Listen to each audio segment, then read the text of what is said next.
We are live. We are live. We are live. Hold on, I think my audio is still jacking up. Get But it we are here, together, sir. man. They talking I'm about the trying to. Altoids, man. I'm reading the Nah, comments right now. nah. Ain't no Altoids. Ain't no Altoids. Ain't no white stuff. No powder. Yeah, I mean none of that. Um, but we are here once again on another Friday to discuss summer scouting, man. That's what we do. So we're doing the off season summer scouting. You got a list or two of maybe more than a list or two of our top 10, top 15, top 20 positions that we kind of rank them. It's fluid, man. It's fluid, and tonight I think my list gonna be fluid, man.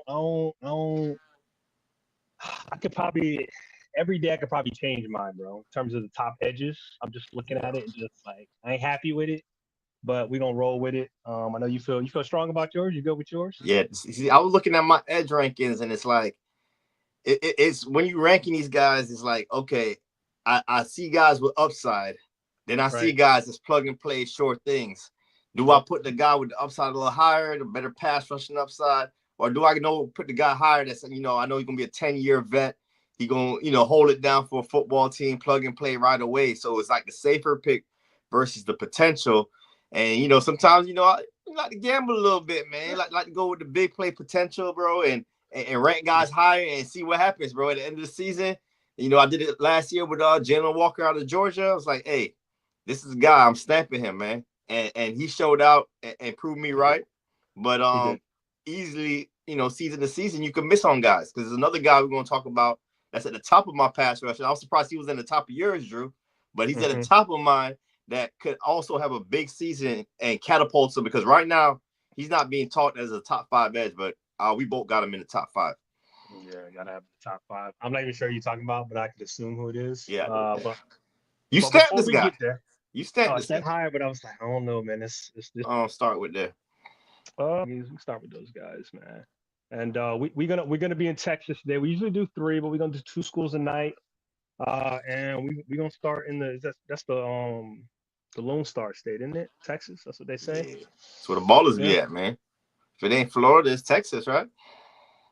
Yeah, or California, Cali got something. and then I think Georgia's making their way up. You saw that $64 million stadium they created over there, or $65 million stadium. Yeah. Football is big business, bro. I guess so. All right, let me get my little depth chart up. Let me swap these teams right quick, and we can dig into the Aggies. And Juice, let me know if my audio is good, bro. We're building this thing as we fly it. It is what it is. I thought I sounded good, but I don't know. I came in and it was a little shaky. So, all right. Yeah. What you gonna say something? Go ahead. Now I'll say we can start with the Aggies. I know you pulling up the depth chart. I got it up right Yeah. here. Let's start on the offensive side, man. Okay. I like what Mike Elko and this Texas A&M team is doing, and I'm talking about up front, man. Especially up front, their offensive line is one of the best offensive lines in college football to me. Yeah. I'm not sure many people are on that wave yet, but I think as the season progresses, bro, like. We can start off with Armaj Reed Adams, the right guard. I think he might Mm-hmm. be the highest offensive lineman probably drafted in this group, but I like it top to bottom, man. I like it from left to right. Let me pull up Reed Adams, man. You got some notes on him? Nah, so I didn't like what I seen, so I stopped, bro. I was like, I can't do it. I can't do it. I actually prefer the left side than the right side. Okay. Yeah, Yeah, Basantis yeah, and Trey Zoom. yeah. Yo, Trey Zoom. All right, let's start with Trey Zoom then, man, because I'm watching Trey Zoom, bro, and I'm like, he don't really get beat, bro. Like Oh, this guy's assignment based. I'm not sure if he's gonna be a tackle or a guard because they could guard. push him inside also. Yeah. Because of his skill set, man. The shorter arms might get him. I'm not sure what Right. he's gonna measure and all that, man. But yeah, he's a great football player. Because I had him at interior offensive line when I scouted him before. But he Right. also plays left tackle for them right now. So that's gonna be an interesting debate leading up to the draft. Right here I got in my notes positive, man. Plays left tackle, but move inside might be a thing for Trey Zoom the third. I thought super consistent. He's usually in the right position. And like I said, I don't see him getting beat much, bro. And if he does get beat, he kind of knows how to recover, Yep. get back in front of the defender, hold him just, ever so slightly for the quarterback to pass the football. I love that he plays through the echo of the whistle, man. He's like, great. He's going to drive guys into the ground, get to the second level, open up those run lanes. I think that's where he thrives, man. I think he thrives more in the run game right now. As tackle, sometimes I think the pass game technique and the foot speed can improve. Sometimes you see pass rushers beat him around the edge. But in the run game, man, he's pretty consistent there. And like I said right here, when he gets an optimal position, he's very patient, very deliberate with his hands. Like he knows, like he has a plan already. We talk about pass rushers and the plan that they need. Well, Zune is kind of like a counter attacker where, okay, you go that way. Okay, I got this here. Like he just knows how to match those counters really well with his hands. I do like him in a zone scheme the most. And I think he also has 5 position versatility, bro. Like I said, the tackle he's playing, he could play guard, he could play center. So he, that versatility plays at the next level. And I call him a smooth operator as a pass blocker, man. He's more of an absorber. I think you coined that phrase right there, Drew. More of an absorber, make things come to him, and he kind of counters you off of your move. So he's a really good football player. And I think it's the pass game technique and the foot speed. That's why I think he might slide inside the guard at the next level. But on tape at tackle, he gets the job done, man. He hardly gets beat. He does, man. It was kind of surprising, man, because like you said, if he gets beat, he's gonna get beat around the corner because, like, again, that foot speed. But when he gets to his mark, bro, and he locks on, bro, it's a wrap, man. I got him, moves really well in pass pro, gets to his spot, makes contact with the punch. Hands are a little low at times, but he seems to be quick enough to get them up, which is something you don't normally see. Usually guys get beat consistently when that happens, but he's able to get his hands up, get his punch out, get his hands on the defender. He needs to make sure he latches on in the run game, though. I think that might be for me to stay latched. He can find his guy, especially when he's moving. If the pocket moves or if he's got a pull, he can move really well. He can find his guy, but he just at times he doesn't latch on. And again, I don't need you to drive. If you got that, I'll take it. I don't need you to drive, but I do need you to latch on and stay on your guy. And at times he kind of bounces off or kind of loses, kind of overruns it a little bit. So he kind of misses his guy, but I like him more as a pass protector right now than a run blocker. But okay, I don't know, people might take him for granted. Yeah. What's that? That's how we see it a little different there. Cause I think he's more you think run better blocker run right now, but it's just those super fast athletic edges, man. I think they get him a little bit. But if he moves inside, what do you think about him moving inside? That's not really an issue if he moves inside. No, I mean, if he's able to latch on, bro, it's a wrap, bro. Because I think he can be a guy that can drive and move people out, but at the same time, if the strength ain't there, we can seal in turn, bro. Now the guy that blew me away, bro, was Chase. How you say it? Chase Basantis. Basantis, 6'6", 320, bro. Nice size and frame, strong, physical, aggressive. He's much like a wall. He's hard to get around. Man, he was the guy that I was like, oh, wow, damn, this guy, he ain't getting beat, bro. He looks to punish defenders on double teams or one-on-ones if given the opportunity. Leverage can be a little bit of an issue for him, but he's usually strong enough to kind of overcome it and essentially take it on and handle business, bro. He's the guy that I think is probably going to be the one guy off the board for me. Maybe I need to watch more tape of it's the left Reed guard Adams. you're talking about. Yeah. The law firm. Yeah, the law firm. Sorry, the right guard. Excuse me. Yeah.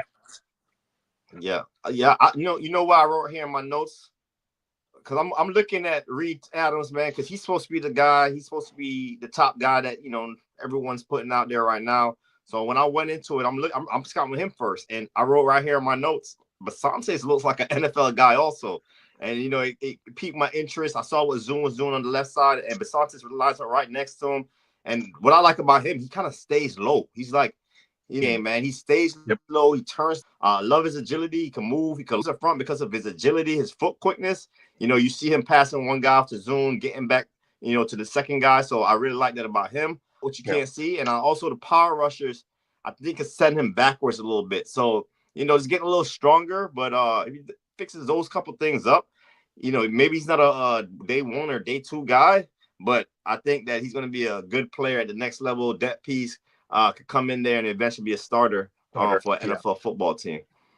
Yeah. I'd agree. I'd agree. All right, let's talk about the right side. I didn't again, not a fan of the law firm. Reed Adams, Armage, Reed Armage. Adams, Armage. My That's bad, what I got. Armage. Um, and then you got Demetrius Crownover. Yeah, Yeah, that's the big I boy. wasn't impressed with the right side, bro. I was down. I started to write some notes. And I was He's like, like, I don't nah. like what I'm seeing. He Guys ain't like ducking it. He their ain't like this. heads. Guys getting beat around the corner. So, maybe it was the Mm-hmm. game I watched. I don't know. Game or Yeah, two I with watched. Armage Reed Adams, bro, like what I like about him, he likes to hit people, and it's evident. Like he's one of those bullies. Don't want to be in a back alley with this guy, and it's evident. He has that demeanor. You like to see that in the offensive lineman. I think he gets out his stance quickly. He's ready for the work. And he's the opposite of an absorber. We talk about the absorber in Trey Zoom. He kind of seeks those guys out and Yep. attacks the defender. Plays through the whistle. And he could pull, and in the power gap scheme, I think that's probably where he lives. I think the guys on the left side can move a little better in zone. Yeah. But this guy's more of a power physical type of player. I do have a lot of areas of improvement. So I think that's what you were talking about earlier. I think his over aggressiveness can be used against him. Like he tries to jump out there and blocks quick set or whatever. And, guys kind of maneuver, counter that, go inside of him, go around him sometimes. Head over feet at times. So similar to Basantes, I saw that on tape. And he can lose his feet. He has to be more under control, more balanced in his game. And I think he could be a little quicker on those stunts.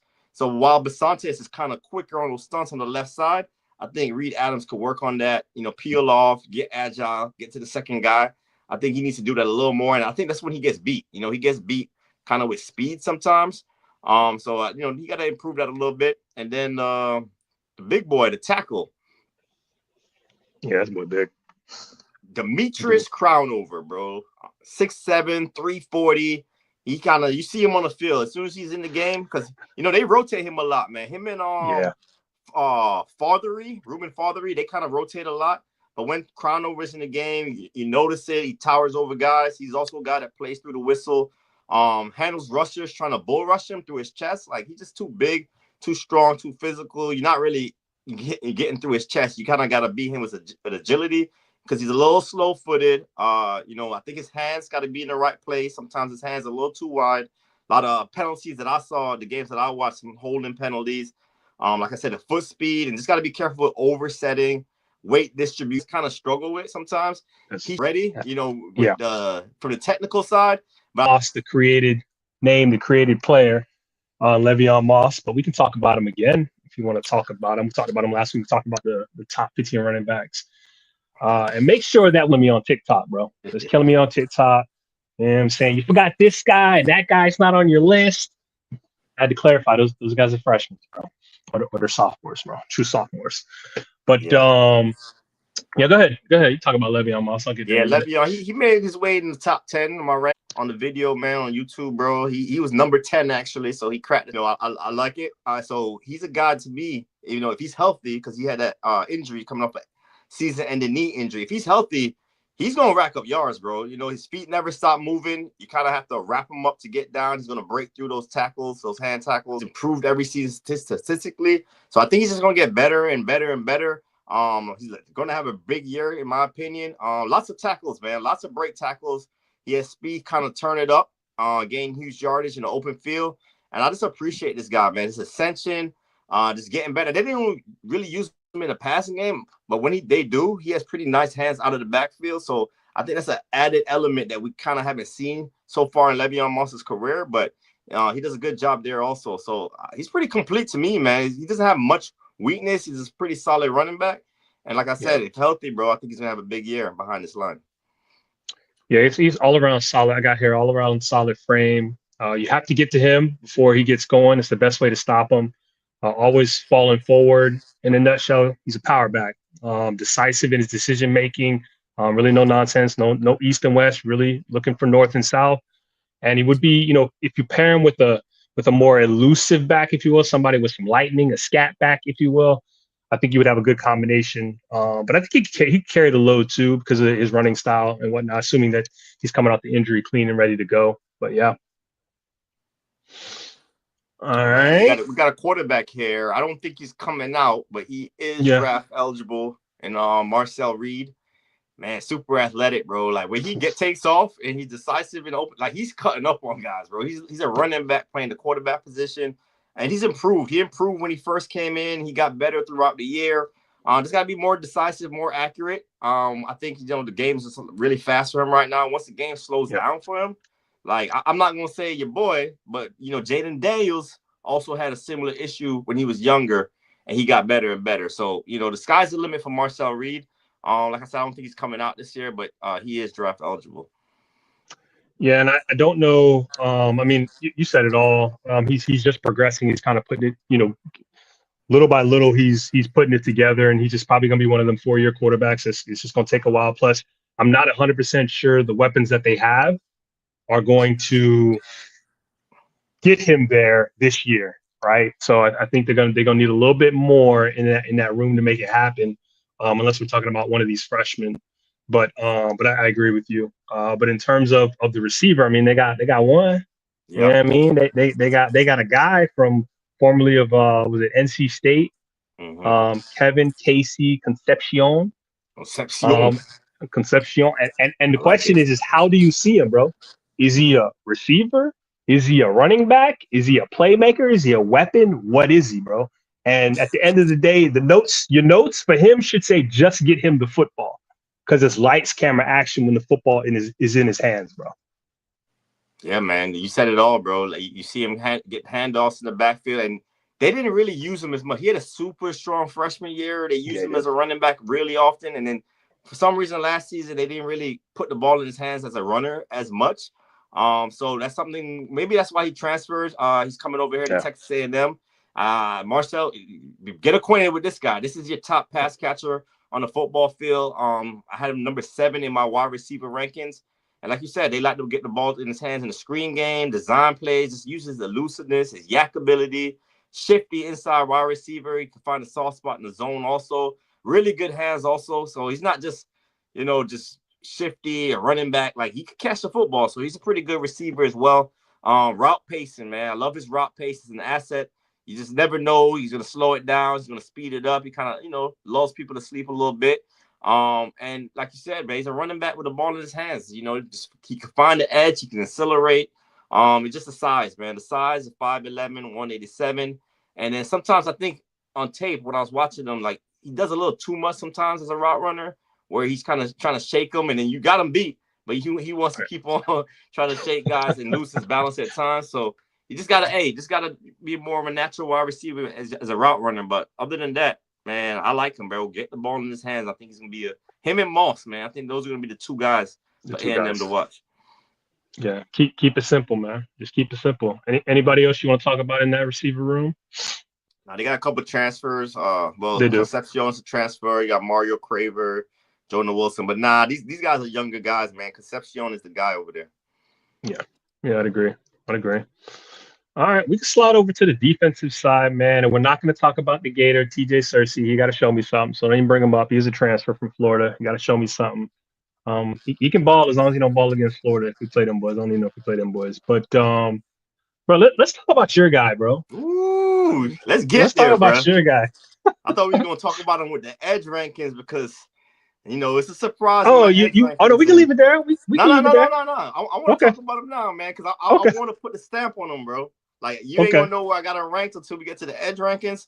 But I'm putting my CPGM heavy stamp on this guy, man. Cassius Howell, from Texas A&M. Man, like it was hard for him to get on the field. He got on the field. He produced.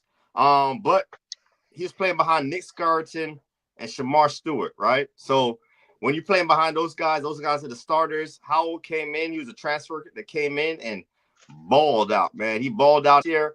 I'm thinking double-digit sacks, man. This guy plays bigger than his size. He can get off the ball, close to the football. And he's a very quick twitch. And just watching him, bro, I'm just writing more and more notes on Cassius Howell, bro. I'm like, yo, this you can't really get hands on him. Versatility in Howell, and you know, he's like a when I was watching him, bro, I'm like, this guy's like a skilled position player, bro, like a wide receiver, because he's kind of breaking guys off the stem as a pass rusher, bro, crossing folks over, the AI crossover. I'm like, bro, like this guy's unfair at times, bro. Like I like him as a 3-4 outside linebacker. Get after the passer, drop him back in coverage. And like I said, without Skeleton and Shamar Stewart and Shamar Turner, they're all gone, right? So this is going to be the guy right here. And I think he's going to be a household name, man. He is my Jalen Walker of this season, man. I'm gonna call him right now, man, with the CPGM. Wow.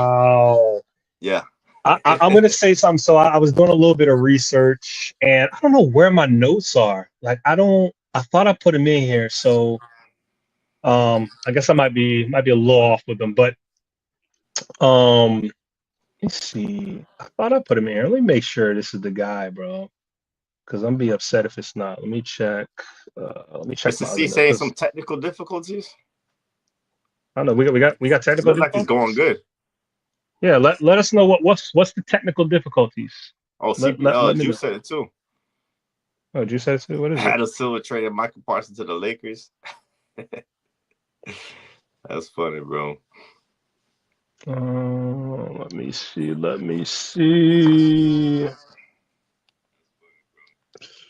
Yeah, I don't know where. Yeah, it looked good on my end. Yeah, it looks good on my end. It said it keeps pausing. So really? Hold up. Let me see. Let's keep going. All right. We gonna keep pushing. Let's see. I have a problem on the stream, but not this one. See? All right. Brandon said we good. Brandon, you got a thumbs up for us, bro? Hit the reset button. Hit the reset button. To see if that helps. Yeah, have to try unplugging and plugging it back in. You know about that? You know about that. Trip, That's the oldie but goodie, ain't it? Yeah. Nah, but all right. So for Hal, if I'm not mistaken, the stats that I saw, because I can't find them at the moment, he had. Let me think. I want to make sure I save this. Sacks? He had one less sack than Scourton. And more than Stewart. He had more than Stewart. He had more tackles than the both of them, and he played 100 less pass rushing snaps. And he had a higher PFF rating than both of them by a good bit, especially Stewart. So it and I know they had a lot of guys for Texas A&M kind of going in and out. So when you talk about him being a full-time player along with all the other attributes, because like Headley said, like him dropping back into coverage, like usually those guys are kind of okay, maybe a little bit above average. Like I think he can do it all, bro. You know what I'm saying? Now I probably want to see him rush the passer a little bit more. I think he's pretty solid as a run defender as well, because he has plays with some physicality when it comes to that. He's very disciplined when it comes to that. He'll run things down on the back end. Like I listen. I understand why he's your Jalen Walker this year easily, bro. You know what I'm saying? When you start throwing the numbers around and start comparing them to guys of last year.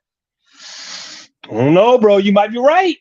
Yeah, the only thing I would say about him is I think he got to get a little stronger. He's not the biggest guy, Jalen Walker wasn't big either, but Jalen Walker played with a different physicality than Cassius Howell, bro. I want to see him get stronger, hit the weight room. I think that's the only thing he's missing, bro. A little finesse at times. You can run at him sometimes, but other than that, man, he checks a lot of boxes for me. Yeah, I'd agree. Yeah. All right.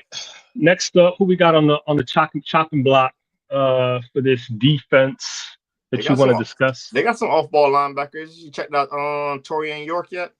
Yeah, I like him, bro. Okay. I like him a lot. He's on the smaller side. Let me grab his notes. He's on the smaller side for a linebacker. He probably doesn't. A lot of people may not like him. I have him at 6 foot 235. I think I've seen another profile showing he was 6'1", 235. Either way, he's on the smaller side, but he closes quickly, and I think he knows. You know what I'm saying? I'm not the tallest guy. I'm not the biggest guy out there.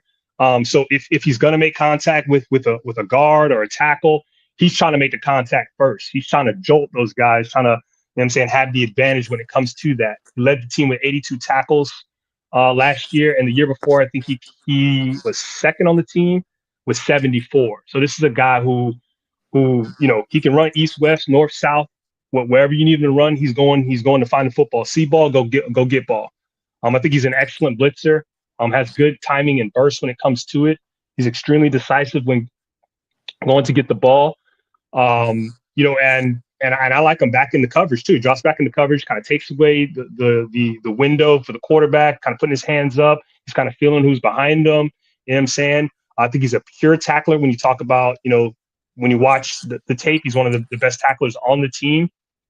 And he's just looking to get the ball carried to the ground, whatever that looks like, bro. It ain't always pretty, but he's usually taking guys to the ground.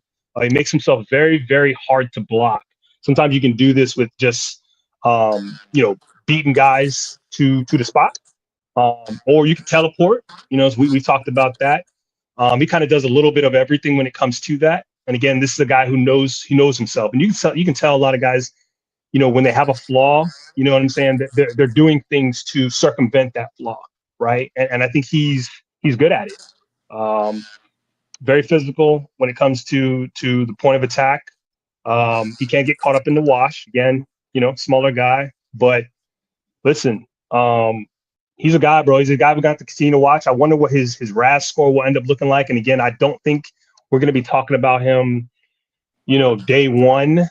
But I'm looking for him to push day two, bro. Push day two and kind of hang in there and see what happens when the RAS score comes out. Just continue to do what you're doing, man. And he's one of the guys on this defense that he just plays at a different level. I think we have to disagree on this one, man. Okay. I wasn't a big fan of Torian York, bro. I'm gonna be honest, bro. Like, what the things you said, man. I'm like, all right, maybe I gotta watch some more. Maybe I gotta watch some more Torian York, because they got him as a first round prospect on some of these boards, and I don't see a first rounder. I don't even really see a top 50 guy right now. So I think he's more pushing end of round 2, maybe round 3. And it's just I don't think he's physically impulsive. He's just a smaller guy. Like in obvious passing situations, also when you're smaller, you think, okay, you're gonna be this great, pass defender. You can drop in the coverage, flip your hips, and I didn't really see him use them that much, man. Like they took him out of the games at times, in the passing game and obvious passing down. So I think he's a pretty good tackler. But like I said, I don't look at him as a top 50 guy because he doesn't have like a superpower right now. Like I think he's a headsy football player. I think that might be his best trait, that he's a smart, instinctive, headsy football player. But in terms of speed and physicality, I think he comes up short there, man. I've seen him get engulfed at the second level sometimes. So, and while I was watching it, I'm like, who's the other linebacker, bro? Like, I thought the other linebacker looked better, bro. Scooby Williams, number 0. Mm-hmm. I thought he was flying around. Let me pull up my notes on Scooby because, I thought he did pretty well, man. Just flying around, finding the football, doing things like that. So I don't know, man. I don't know about your boy Torian York, man. Maybe he could prove me wrong. My top linebackers is obviously Anthony Hill, Jr. I like Deontay Lawson, big fan of his for the last couple of seasons. And Whit Weeks from LSU, I like he flashes, bro. Whit Weeks comes up big in big games. So I got those 3 guys ahead of Torian York. Maybe York gets into my top 5, but yeah, I'm not a big fan. You seem a little more bullish than me on Torian York. Yeah, it might be the games we watch. So I'm gonna put a couple more on. See if you can, if you're gonna put some water on my fire there for him. But we got a comment here from Brandon. Says, does Tyree Wilson make teams look at Tech defensive ends nervous, especially after watching the team? We can't grade the helmet, man. We got to grade the player. We can't look at it. So we had a warning on Tyree Wilson when he was coming out. You know what I'm saying? Yeah. If he was on the CPGM on the couch potato, we had a warning. So, I get what you're saying in terms of, because I had a little scout the helmet, you know what I'm saying? Especially at a particular position for the helmet. But we don't want to do that. You gotta hang in there and just scout the player. But no, these guys for Texas Tech a little bit different, at least this year. I like them this year, man. They brought in a lot of guys. We're gonna get the Texas Tech. And drafting Tyree in front of Jalen Carter, bro. Like, no. Yeah. Like we had Carter ranked a lot higher than Tyree Wilson, and Carter fell, the off the field stuff. But man, that was a big miss there by the Raiders, bro. So, and then Christian Wilkins' situation after that, man, they can't get right on that defensive line other than the boy Max Crosby, man. Hurt, and that was messed that up too.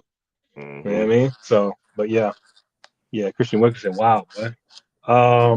Anybody else at the second level you want to talk about? Or are you good? Nah. It's just two linebackers, Torian York, Scooby Williams. I'm gonna watch those guys, man. I'm gonna watch those guys closely this year and see, man, because I think Scooby's gonna move up and I think York's gonna move down, and they probably end up going around the same place as far as I see right now.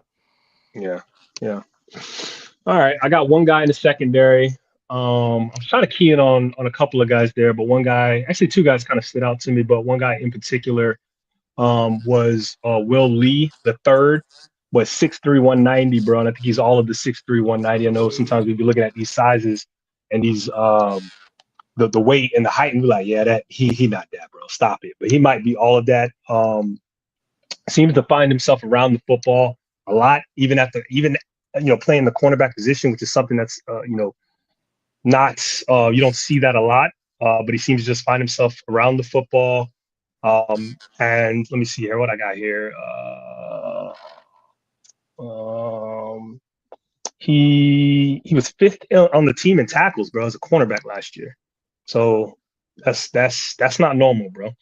I think he would flourish in a cover 3 or cover 4, some type of zone system for his ability to read and react to what's happening in front of him, to come down and close. He closes out really quickly and decisively.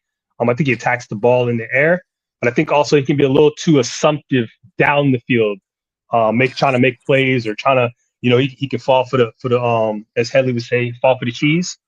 Sometimes. So yeah.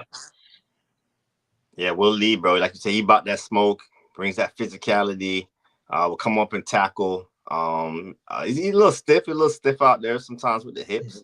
But he's a guy that's about the smoke, man. I want to talk about my guy, bro, because I didn't even know he transferred over here.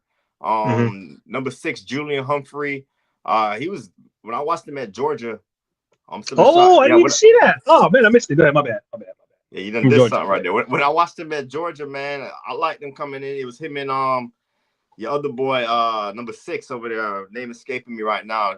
He's still there, number 6, man. But he got benched, bro. He got benched last season, and I actually think he's a better corner than the guy. I think it was Daniel Harris that came in for him. So he got good size, good ball skills. So we'll see. Right now, he's second team on the depth chart. Hopefully, he balls out and comes in and shows himself in practice and gets a starting opportunity again, man. Because, like I said, going into 2024, I was a big fan of Julian Humphrey on the corner for Texas A&M now. He said he got Anthony Hill in the first, K-Tron in the second, Harold Perkins in the third, Carnell Tate in the fourth. That's not me, right? That is not bad. Juice, you had a clip you wanted to play, bro? Tyree Wilson? You would just go check the tape. Go check the tape, Brandon. We talked about it. We talked about Tyree. He was at both ends of the spectrum. He's either gonna be a baller or he's gonna be high risk, high reward, bro. Yeah, essentially, because that's when you talk about being super raw. It's one or the other. Like, can he hone those skills? Can you mold that clay, get him into the player you think he can be, or it's not gonna happen, right? So we hope that happens for the Raiders. I hope that happens. We never want to poo-poo on any players. So, I didn't realize Julian Humphrey wasn't. I don't know how I missed that, bro, but I missed it. But yeah, that's a guy that we were talking about last year. We couldn't talk about him too much because he wasn't draft eligible. But all right, anybody else you want to add, bro? No, I think that's it, man. For the Aggies, that's it for the Aggies. Shamar Stewart, baller or no baller, non-baller? I think he's gonna be a baller. He got to get better on the technical part, the hand part, the hand usage, the counters. Like right now, he's just a raw athlete with tremendous upside. So we'll see, man. We'll see. He has the potential. He has a high ceiling. So and the thing about Texas A&M going there, and I don't know if anything's going to change in terms of this year. I don't think they lost the defense coordinator or anything like that or changed anything, but they they they kind of they don't necessarily put the players in the best position to succeed on a consistent basis when it comes to play in, play out. It's a scheme. It's kind of Belichick is. This is what we want you to do for the team because we're trying to get the best 11 on the field. So I think the best football is ahead of him because I think the Bengals, although I say this gingerly because the Bengals be doing some stupid stuff in terms of contracts and stuff, but I think his best football is ahead of him because I think they're going to do the best for him along with the other 10 on the field. All right.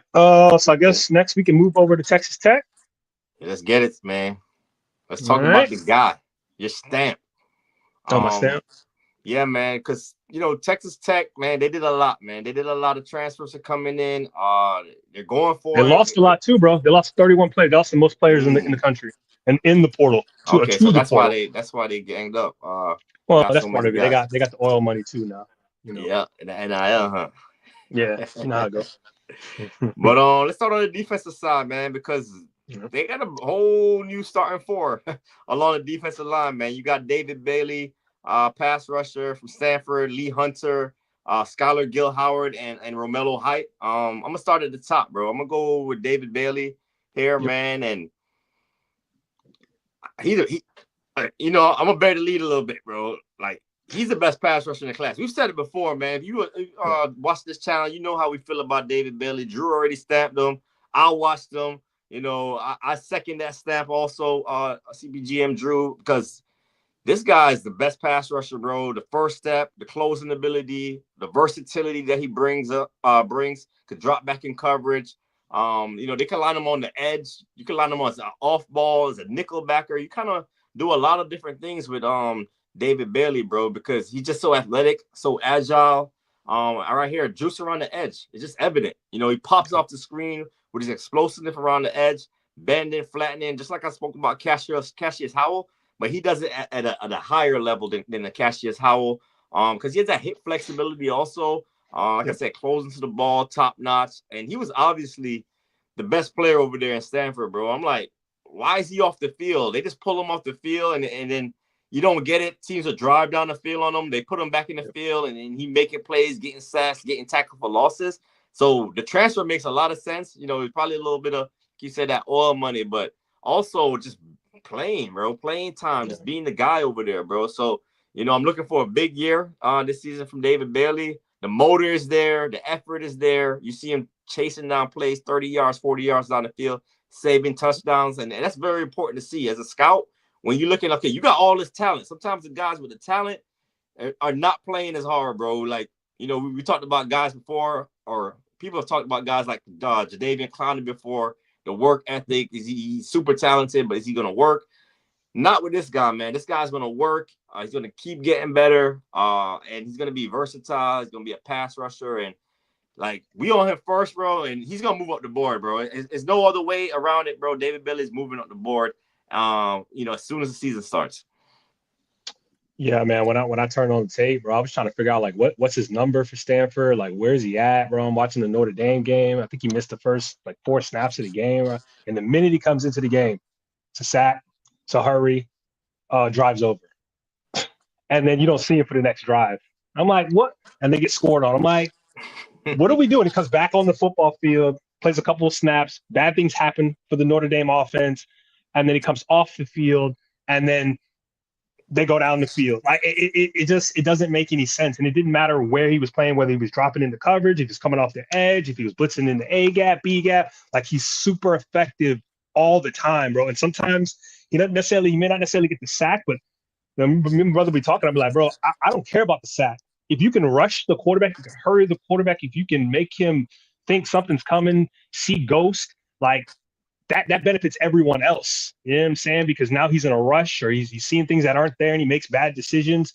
So, and David Bailey is that guy. And then, if you already have pass rushers on the team, or you want to put your best on the, I almost said on the court, on the field, at the very least, he's so fast, so quick, bro. I almost don't care.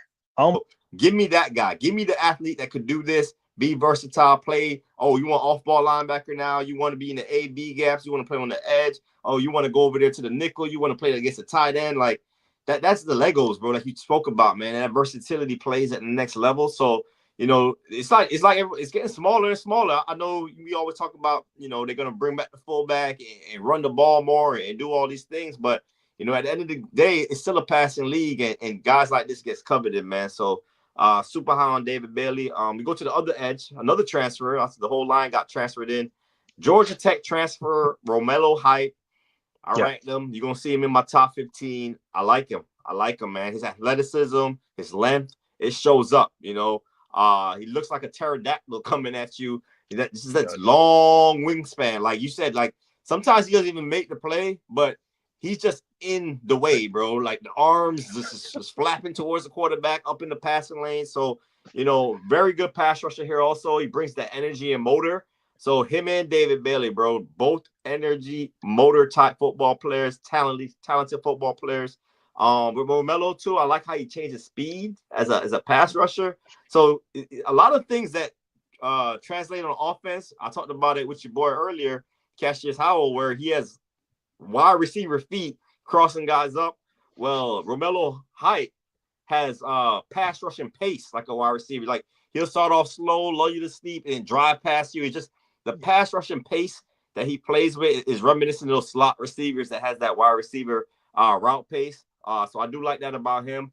And when he faces like less athletic tackles, it's easy. He's going to take advantage of you, bro. He's getting around the corner. The foot speed is too much. The agility to come inside is also evident on tape, man. So if a guy oversets, he's going to cross you up, get to the quarterback. He also has that versatility to drop in short zone coverage, and he closes to the football. So I like a lot about Romello Height, man. He's just a little bit raw right now. I think there's more coaching. Add a little more tools, more pass rushing tools. Misdirection sometimes get him. So just being more aware and more weight, add more weight to that frame, because he could add some more weight to that frame. And I'm not sure if this is a red flag or not, but this is his fourth school. Like, I don't know the backstory of why he transferred so much. Got to do some more due diligence on that, but this is fourth school, bro. And production, he has 6.5 sacks in 36 games. That's like a sack in every 6 games almost. So the production's not there. Fourth school, so man, like that's what it looked. Them prehistoric creatures, right? Dinosaurs out there, right? Probably the first thing that you see about him, man. Just caught offensive lineman off guard at times. And he can drop back into coverage, like you said, with those long arms, man. He's like it makes the quarterbacks think 2 or 3 times before they want to throw the football, where he's kind of dropping back into coverage because of those long arms and he's getting extended. But again, it's really going to come down to, in terms of what does it look like in terms of his production and just being consistent within the run game. I think he plays with a little bit of physicality in that run game, a little power, but again, he's a little light. So, obviously you got to see what that looks like on a more consistent basis. And I didn't realize he played for 4 schools, bro. That is a red flag. There might be nothing to it, you know what I'm saying? But to me, that is a red flag, because you shouldn't be switching schools every year or whatever it is he was doing. But I got here with him and Bailey on opposite sides, bro. It's gonna be tough, bro. It's gonna be tough. Yeah, man. Yeah. And he's talking about the edges, bro. The inside, like they got 2 new transfers there. I think Lee Hunter might be the better of it on the inside. He's from UCF, a UCF transfer. And when I'm watching him, man, he a big boy, man. 6'4", 320. He got some size on him, but he can move. I was surprised, like him running, chasing guys to the edge, quarterbacks or even running backs at times. I'm like, he might not get there all the way, but it's just impressive to see a big man move that quickly to the edge. But his bread and butter, bro, is just pushing that pocket from the interior.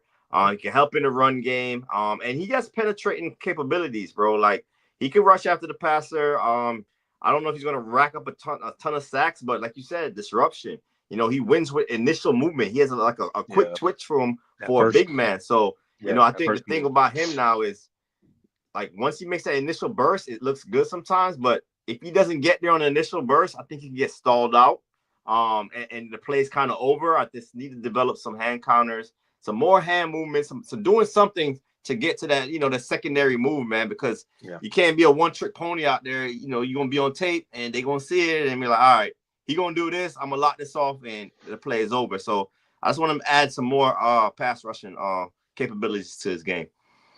Yeah, from the run game standpoint, I think he's solid. So I think, like you said, it's about pass rush. I mean, if all we're going to use him for is stopping the run, that's fine. But again, he if he can convert that or be able to create that secondary or tertiary move, as Juice like to say, he's got a shot to be a guy, bro, to be a dude, right? Just got to get there, and we don't know if that'll ever come.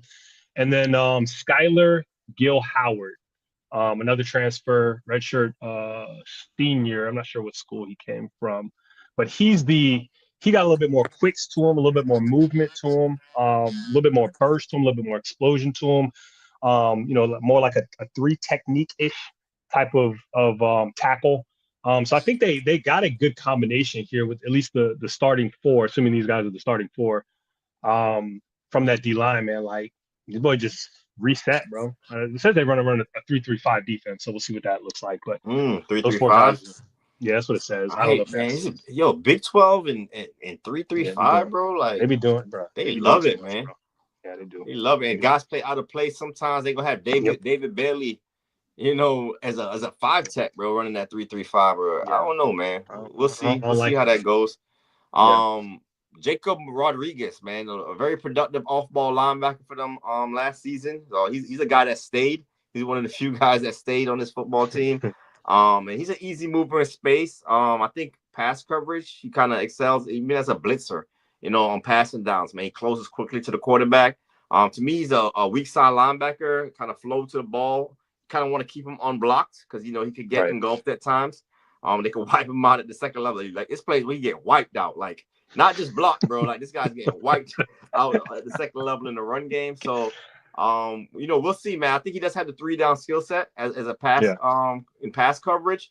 But in the run game might be an issue at the next level. So, are you truly a 3-down guy if the run game is your issue? You might just be a situational, nickel, dime situations or whatever. But with this retool defensive line, I think he's gonna be freed up a lot, bro. I think he's gonna be freed up with your boy Lee Hunter on the inside, so he should rack up more tackles again this season for Texas Tech. Yeah, I agree. I got one more guy I wanted to talk about in this secondary, or in the secondary, not so much the second level. I'm gonna leave you the second level. If you got another guy you want to talk about, you can. But Cole, hold up, I want to make sure I say it right, bro. Wisniewski. Had to go to the pronounce website to get it. But Cole Wisniewski. Did I say that right? I said it right. 6'4", 220. Oof. Bro, he was hurt, right? You want to talk about being in the right place, right time, bro? You want to talk about instincts? You want to talk about at the safety position, range? He is that, bro. Whether it be down in the box, whether it be in the middle of the field, whether it be the single high safety. I'm gonna get eight interceptions last year, 5 pass deflections. He's coming from North Dakota State. Over the Tech, bro. This might be a stick, bro. Defense might be a stick, bro, and he might be one of the big cogs in that wheel, because he's around the football consistently, bro. You know what I'm saying? When you're catching tip passes for interceptions, that means you're where you're supposed to be, and sometimes you're not where you're supposed to be, but because you know where the play is going, you're where you're supposed to be. And then I think he has pretty damn good coverage skills, bro, especially at the point of the top of the route, bro, where decisions get made and separation happens. You're not getting away from this guy, bro. Whether he's turning and running with you or he's planting his foot in the ground and sticking and moving, bro. He's cut in front of plenty of passes. Like, this is a guy to watch. I know we talk about Caleb Downs and we talk about your boy from Oregon, Dylan Thineman. But this might be another guy we might be talking about here soon enough. And bro, I like it because he's this, bro. I love it, bro. I love it, bro. It's a resurgence, bro. I don't know if it's a resurgence. It's something. It's something in the water, man. There's something going on. There's a lot of these boys coming up, bro. It sounds like a stamp, bro. You talking them up, I'm gonna do a little bit more research, but maybe next live I might have to pull it out and stamp them, bro. Definitely, man. Yeah. All right. I guess we're moving over to the To the top 15 edges. Hold on, we got the offensive side. We just gonna Oh, my disrespect bad. the My bad. offense, bro. Dang, bro. See, bro. My bad. I know the defense is where it's at in Texas Yeah, Tech, defense is where bro. it's at. You're So I right. get you, man, with the Red Raiders, bro. But the offensive side, they got a couple players. I think They the do. transfer They do. offensive lineman, Howard Sampson, you got Will Jados and Hunter Zambrano. These guys are all transfers coming in. I think Howard Sampson's going to hold on the left side, the left tackle position. But Jados and Zambrano, they're both kind of interchangeable. I think they both could play a little right tackle. They both could slide inside as well. So those are the three names to watch, the three transfers on the offensive line. But, you know, Quentin Joyner, the running back, and Terrence Carter Jr., the tight end. These guys are both transfers also. Quentin Joyner came over from USC, and then Carter came over from small school in Louisiana. So let me get my notes on Joyner real quick, man, because he didn't have much production. He had some gaudy high school numbers. Now, when you talk about his senior season, like 50 something touchdowns in those years, and a lot of all-purpose yards. So I've noticed that with him. It was a 4-star prospect, so a big-time prospect coming in. He just hasn't really gotten the playing time over there in USC. USC's kind of transferred some guys in, Marshawn Lloyd and those guys, kind of, took the starting position. But last season was Woody Marks, right? Woody Marks coming over in the transfer portal as well. Jordan was there kind of waiting his turn, but he got antsy, bro. He's like, I'm going, bro. I'm going to Texas Tech. I like what's going on over there. And I think Ohio State was looking at him too, man, to come in there. So, he's a guy that, like I said, in high school, he was the man. So, played in the backup role. And to me, he's a size speed guy. He's a size speed prospect. He's listed here at 6 foot, 215. And when you watch the tape, bro, a lot of speed, man. Former track guy, 100-meter track guy. Think he's going to be a 4.4 speed guy. And it popped on tape. When I watched him, it was the vision, especially the vision in the open field. And then also how slippery he was, bro. Strong lower half, breaks a ton of tackles. He also could be used out of the backfield. Wasn't used a ton at USC, but when he showed some nice soft hands out of the backfield. And to me, you get him on that inside zone, get him going downhill, make him use his vision and get out there with his speed. I think that's it, man, because he's more of a straight line runner. He's not like the shifty phone booth guy, but, just him eluding guys with burst and speed and eliminating those angles. Man, I like him, man. I think he's a pretty good running back. He didn't crack my top 15, but after watching him some more, yeah, man, he might get in my top 15 in my next top 15 iteration. He's probably gonna break it because all the brother needed was a chance, bro. That's really what it comes down to. We just need to see you more. And at the end of the day, that may be the case because a guy who runs like he's shot out of a cannon, bro. Like you can't, you know what I'm saying? And it's not to the point where he's running into the back of the offensive line. Like he's smart, bro. Slow it down just enough for the blocks to set up and then burst, bro. It's I got here, man. And listen, I don't drive a stick, so Juice, you can hit me and let me know if I'm off here, right? So I got here, bro. He's after the handoff, it's I hit the clutch, bro. I changed the gear, bro, and I just hit the gas, bro. That's what it looks like to me, bro. You understand? And nice, solid, compact frame. He runs behind his pads, and a lot of it isn't because he's big and strong. It's more of he does have a strong lower half, but a lot of it's because he's running so fast, bro, and he gets up to that top speed quickly. So if you're not on him, he's probably gonna run through you or run over you. You know what I'm saying? So, he just needs to play, bro. That's really what it comes down to. And his average in 2023 was 6.9 yards a carry, and last year was 7.6 yards a carry, bro. Big play waiting to happen. And he got more carries last year than he did in 23. I think he had like 18 or 20 carries in 23 and I forget how many he was in 24, but it was substantially more. So I think it was 60 something. So yeah, he has under 100 total carries, I think, through his 2 years there. So with about five and a half, 550, 5.5, somewhere around there in terms of yards, and then I think he had 4 touchdowns if I'm not mistaken. I could be a little off, but yeah, he just need a chance, bro. And he's probably gonna burst on the scene, and that's the guy we're gonna be talking about being in people's top 5 in terms of running backs because of that ability. Now we want to see him a little bit more in terms of pass protection and those types of things. So we definitely probably gonna see that this year to see if he can be that guy, that full round back that we're talking about. Yeah, man. Next guy I have here is Terrence Carter Jr., another transfer. Like it seems like everybody we talking about the transfers on this football team came from Louisiana. He was a former high school quarterback, so he's kind of new to the position. I think he played like a couple of years in high school as a tight end, and last season, man, had his most productive year, man, just getting better and better. I think he had 48 receptions, very productive. They kind of like to leak him out and get the ball in his hands in space because that's kind of where he shows his athleticism, the juice with the ball in his hands, yards after catch. I think he's a guy. I think he's the guy to watch, bro. I don't think much people are talking about Terrence Carter Jr. Like I said, he played for a small school, Louisiana, so I don't think much people know about him. But I think he's gonna move up boards. He's in the Big 12 now. Gonna be on TV more, and I think he could be this year's Harold Fannin Jr. I got that in my notes, man. They're similar in size. They're similar in skill set. They might get knocked for certain things, maybe the 40 time, the size, they're gonna get knocked for that also. But man, these guys are good route runners. They catch the football, and they got juice. It might not show up as a 40 time. We'll see with Terrence Carter Jr. But yeah, man, I like him, man. He could sneak in my top 5 tight end rankings once I make that. Yeah, he ain't got to worry about the juice, bro, because the two players that they got that can give them the juice out there at the on the perimeter and inside the slot is Reggie Virgil, 6'3", 190, and Caleb Douglas, 6'4", 210. Boy's big, bro, big and fast, bro.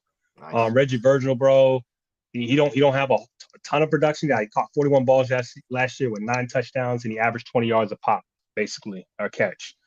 Looks fast and eats up space, especially in off coverage. Just eats it up like it's, what's that, your boy Zeke? Like the cereal, bro. I don't know what he was eating, Lucky Charms or Cheerios, whatever it was. Else, bro. He got big.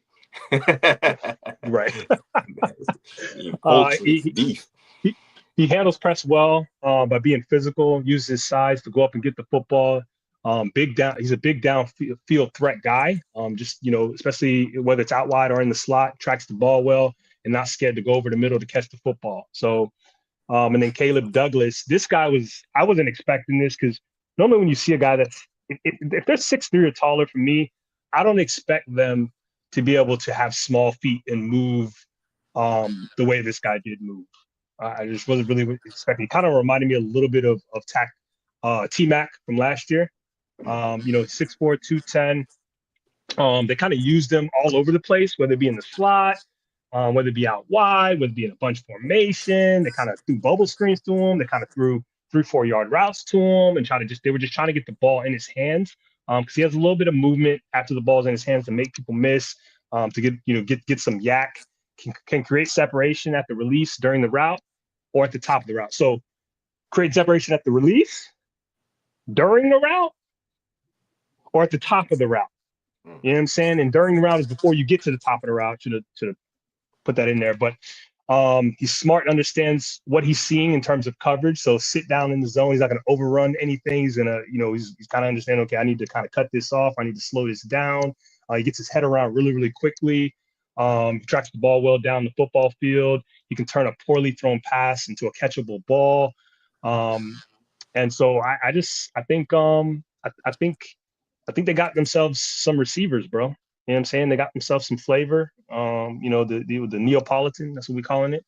In terms of the receiver room, or you can call it a basketball team, whatever you want to call it. But I think they got some options. I'm not too familiar with the quarterback because he's a redshirt senior, but he might be able to make his mark. And it's Benrin Morton. I don't know if I said that right, but yeah.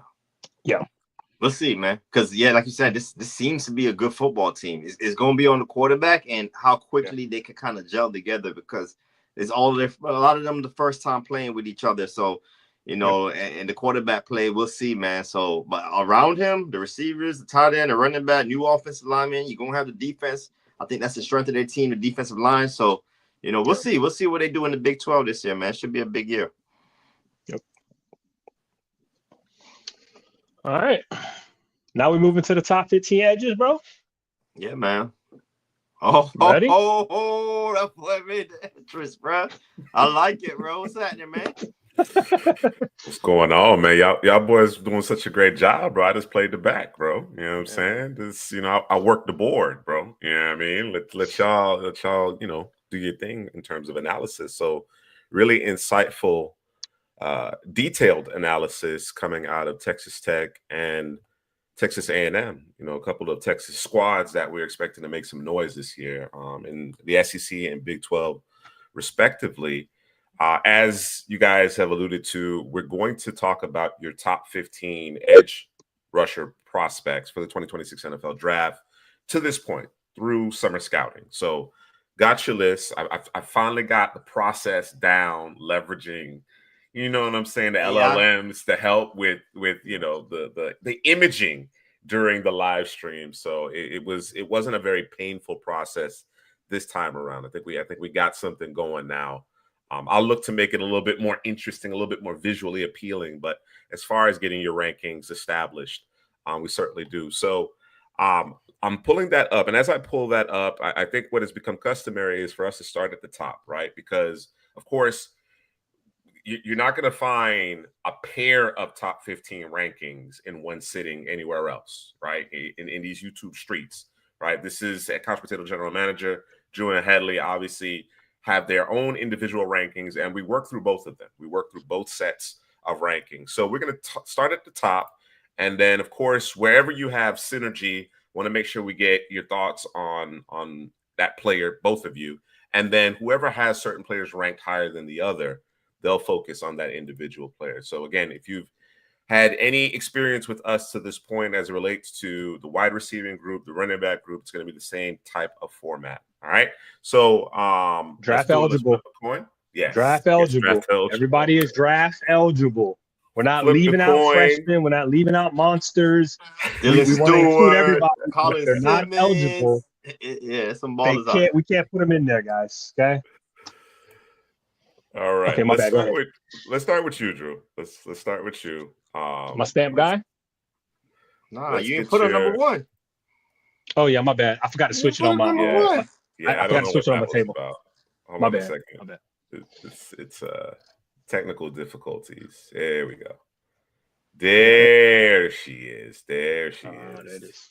That is. All right. So, Drew, as Headley mentioned, you don't have your stamped edge. Number one, David Bailey at Texas Tech, whom you guys just spoke about glowingly, right? Doesn't quite get the top spot in terms of these rankings. So do we want to clean that up here now? Do we want to clean that up? No. I'm gonna put a disclaimer out there. I had my bet here, bro. Okay. I'm not of all the rankings we've done, bro. I'm not happy with this one. I'm not, bro. I'm not. I tomorrow I'm gonna feel a different way about it. The next day I'm gonna feel a different way about it. I'm not happy with it. Because I think Headley was saying it earlier in terms of, are you putting a guy up with potential over a guy who's kind of solid and consistent? Like, you know what I'm saying? It's for the edge class, and there's probably a couple other ones that I'll probably do this with. But this one was, I don't know, man. He was like, hey man, send in the rankings, bro. I was like, dang, should I move them from the conversation with myself? And I was like, nah, let's just make the move. Let's just go ahead and do it. Because really, we haven't talked about my number one guy in Keldrick Falk at all. You know what I'm saying? I wasn't really aware of him. You go on Twitter and people kind of talking about him, like, who's this guy from Auburn, man? And, I seen a couple of clips of him, you know what I'm saying? Some highlights of him with people posting on Twitter. And I'm like, hey, he's kind of, okay, he might be a dude, might be a guy, you know what I'm saying? And when I pulled up the tape, bro, 6'6", 285 pounds, bro. And he looks to be all of that, if not more. When I got here in my notes, bro, was not familiar with your game. My apologies. Okay. And we're going to start with the 3 Ds, bro. We like to do this over here at Couch Potato General Manager. You know what I'm Alliteration. We like to, we love to do it, bro. It's just a part of what we do. It's a part of the process. Some people got analogies. We got, what is it? Iteration? Is that you say alliteration, right? Alliteration. I got you. Fact check me, Juice. That's it. Yeah. Okay. Quiet. We'll go with it. We'll go with it. I wasn't speaking. I just was nodding my head. You know what I'm saying? Like, You're the English guy, man. Yeah. You know words. You know what I'm saying? You do know words. But we're gonna do it. We're gonna start with the 3 Ds, man. Destruction, disruption, displacement. I like it. Like, just the line of scrimmage does not exist. And if it does exist, I'm here to let you know it's not going to exist after this play, bro. Power, power, power. He's strong and he's a lot to deal with from play to play.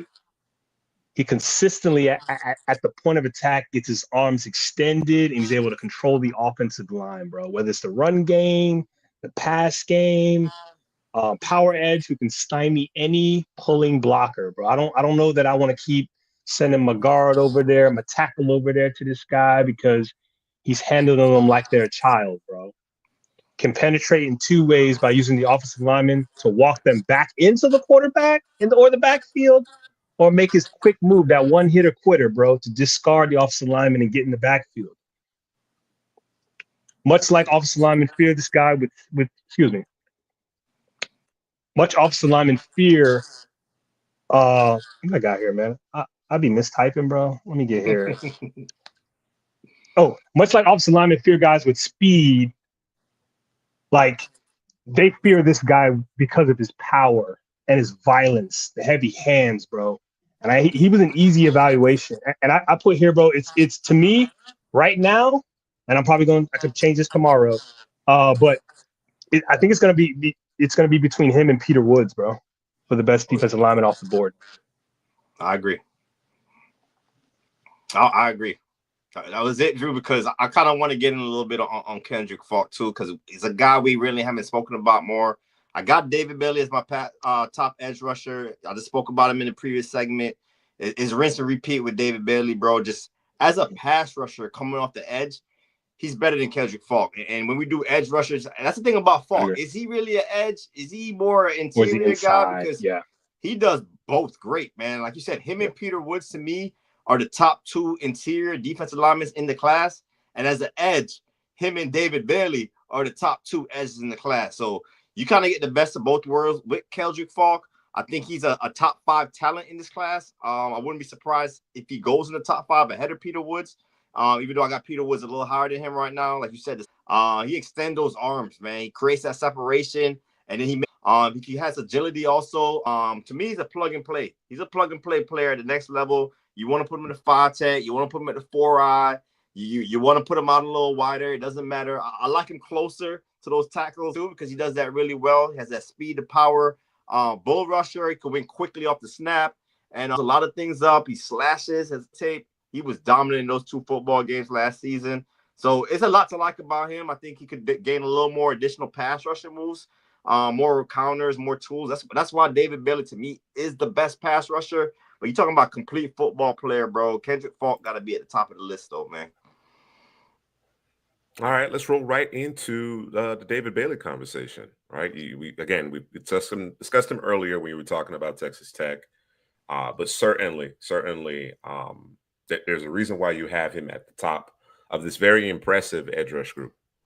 Yeah, versatility, bro. Like we could talk all about his pass rushing because he's excellent at that. But he also could have that versatility to drop in the coverage, to cover also. He's just that prototypical 3-4 outside linebacker, juice around the edge. When you see a guy bend flat into the quarterback, not everyone could do it. You know, not everyone could bend and flat into the quarterback consistently. And David Bailey could do it consistently. He got that hip flexibility. To me, like we talked about it earlier, bro, like why is he off the field? Why is your best player off the field? So he transferred out. He's going to Texas Tech now. And like, man, he wins with his hands. He wins early. He wins often. Leverage. I write down here in my notes, leverage through contact. So, you know, you can get hands on him, but he still has that leverage to kind of get under you and get to the quarterback still through contact. Big time motor, energy guy. Like I said, the versatility, drop back in coverage. Man, it's just the size right now, bro. The size. And some people might say the run game, but I saw good reps. I saw good reps with David Bailey in the run game. Because of its intensity. So the size and length doesn't really concern me. It's kind of like Jalen Walker last year, bro. I think I'm gonna talk about Jalen Walker about 5 times every live, bro. And I'm gonna talk about it again. Like the size wasn't a concern with Walker for me, just like David Bailey, because how intense and how physical they are as football players. Yeah, when you talk about players that you're really high on, and they have a size concern, so you're like, okay, well you got to check some boxes for me before I can kind of, you know, give you the capped tip. You know what I'm saying? And he checks those boxes, bro. Like, and again, I talk about players who kind of know their weakness or know, how teams or coaches or whomever's watching them will see them, right? And so he understands, okay, I'm not the biggest, I'm not the longest. So I'm gonna do things that I can kind of circumvent those issues that I have, right? Whether that be beat the offensive lineman to the spot, whether be physical at the point of attack, convert that speed to power, you know what I'm saying? Or just have a plan ready to go, you know what I'm saying, to kind of circumvent it. Whatever that is, he's able to do it, and he's able to do it consistently, right? And that's the other big thing. Can you do it consistently? If you do it here, now the question is, I think the biggest question here is now he's going to be hopefully, he's going to be a full-time player. What people? But I think there are people out there who don't know, right? Because not a lot of people watching. Who was watching Texas Tech football last year? Was it Juicy was watching them boys? Nobody Red Raiders? You know what I'm saying? 31 transfers out. You know what I'm saying? There might be a lot more people watching them this year because of those transfers and people are now talking about them. But David Bailey's at the top. He's probably the top player on his team, bro. Period. Yeah. I think the panel would be in agreement on that sentiment, or with that sentiment. Let's keep on moving. All right. We got Falk and Bailey off the board here early, 1-2, 2-1, depending on how you stack it up. Subject to change, Drew, as you mentioned. Let's go back to you, Drew, as it relates to who you have third here. You got R. Mason Thomas out of Oklahoma.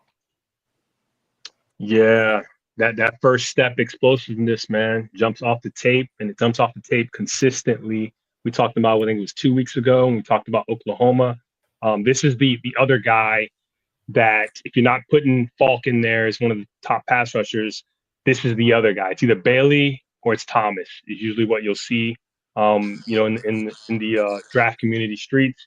He has the bend and the flexibility to cheat the corner when rushing. And this is probably the biggest thing for me for him. It's obviously the explosiveness, but this right here, that bend and that flexibility, bro, is something. Is that a thing you can't teach, bro? Is that one of those things you can't teach? It's just you got it or you don't, bro. Is that what we're saying? I guess you can kind of teach it, but the part of it is your body itself. Yeah. Right. You can't teach height. You can't really teach speed. And he has one of those qualities that you want from pass rushers, which is get around the end, bend and flex and get there, bro. Flatten out and get down the line. He has that closing speed you want, has the natural leverage on most offensive linemen that he's facing, because it says here he's 6'2". You know what I'm saying? Really good lateral movement and change of direction. Appears to be strong and physical when necessary. Again, talking about a smaller guy. Are you physical? Can you be physical when necessary? Can you hold the edge? He played, as far as I know, he played a lot more than David Bailey over there at Oklahoma. So you can go watch the tape, see how you feel about him as a pass rusher and as a run defender.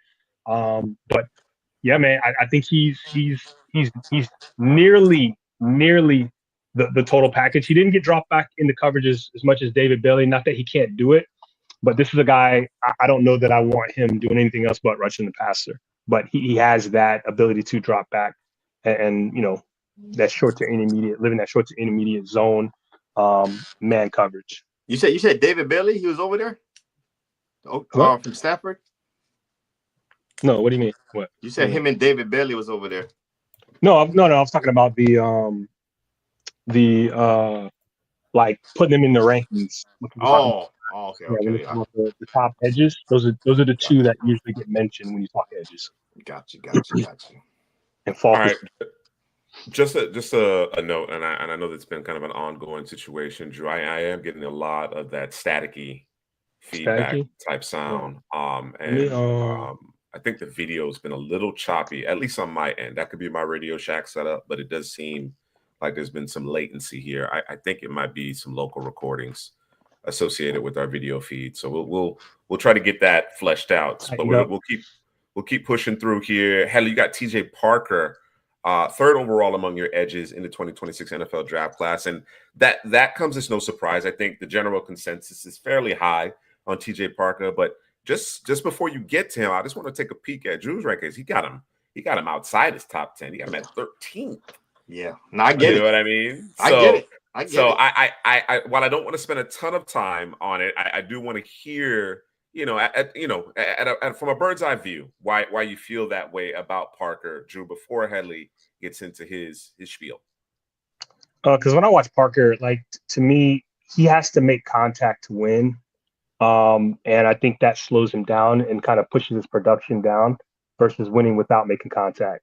So, and again, maybe it's the games I watched, but he has a lot of really good attributes in terms of his game. But that's the one that kind of concerned me, and I just think he missed out on a couple of sets. Now that might be an easy fix. Again, or could have just been the games I watched, but that's kind of why I got him there. So maybe he should be somewhere in the middle, maybe not that low. Okay. Yeah. All right. Let's Yeah. hear it, Heather. No, I watched him too, and when I saw where you ranked him, it is a little bit of surprise. I haven't seen anybody that low on TJ Parker, but I get it because I think I'm lower than the consensus on TJ Parker also, and I think it's kind of the games you watch, bro, because he had 14 and a half sacks, 11 sacks, 19 and a half tackle for losses, 64 tackles. So he had the production, but he kind of wrapped it up, in certain games. The game against Pittsburgh, he had 4 sacks. Was it James Pierce's? It was that your kind boy, of feeling you got out of it? Charlton. It might be Taco Charlton, Taco? bro. all over again, bro. You on mute, Drew. But yeah, so I think it's kind of the games you watch, bro. But as far as a prospect, I'll be honest, it's a placeholder position right now for me. I didn't know exactly where to rank him. I didn't want to rank him outside my top 5 because of the size. It's 3'6", 265, prototypical size. The athleticism, he has that also. He could line up in different formations, alignments. You can see him as a 4-eye sometimes, 5 tech. You see him stand up as an outside linebacker off the edge as well. So he offers versatility there. So a lot of these things that coaches like, size, speed, versatility, he has that. So, I think he might be a first-round pick, but to me, he's more of a back-end first-round guy. Because when I see him win, it's mostly in like stunt games up front, where they kind of have to kind of stimulate a little pass rush for him.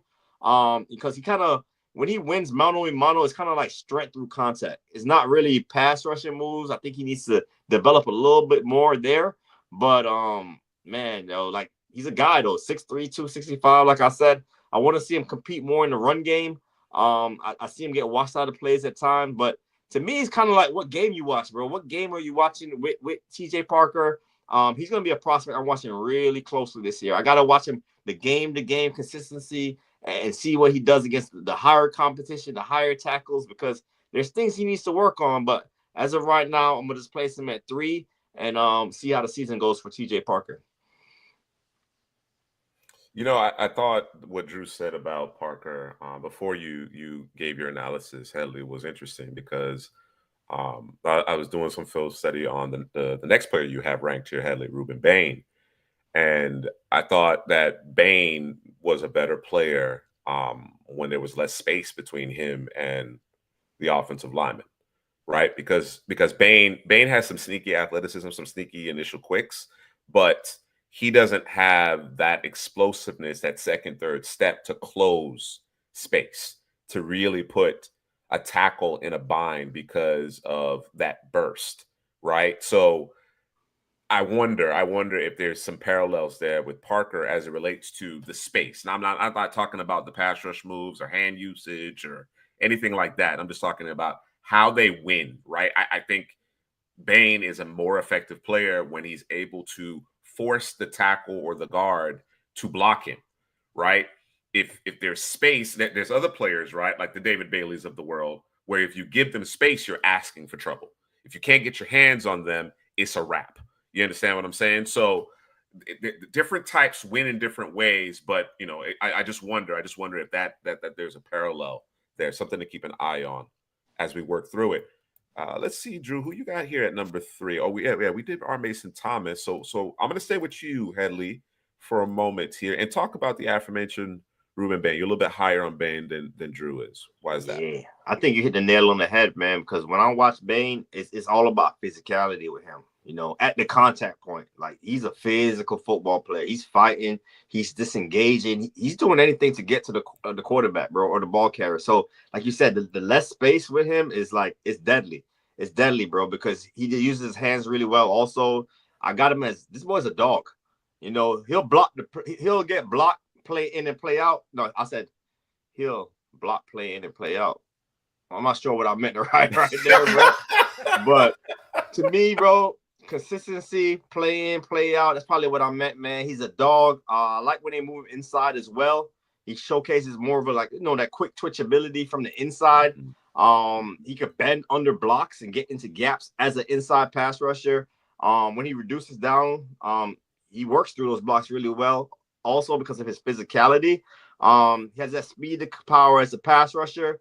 But you see him do the one arm. You see him do the arm over. That's very physical in the run game, the pass game. Violent, very violent football player with his hands. And to me, he has that infectious energy, bro. Like he just brings something to a football team when he's in a football game. Just the energy that he brings. Areas of improvement. He's not that lengthy. Not the lengthy size edge rusher. I think teams might cover the TJ Parker more because of those physical attributes over a Bain. I think he's more linear than flexible. He's not one of those guys that's really bending around the corner. Like I say, he's more physical. Like you said, he want to put hands on the lineman, man. He wants to get physical, and that's kind of how he wins. Could use more hand uses in the pass rushing game, but man, I like him, bro. This is kind of football player. Like he might not be the double-digit sack guy, but just the energy, the physicality that he's gonna bring along your defensive line, whether outside or reduce it in. I think he's a first-round guy, man. Really good football player out of Miami. All right.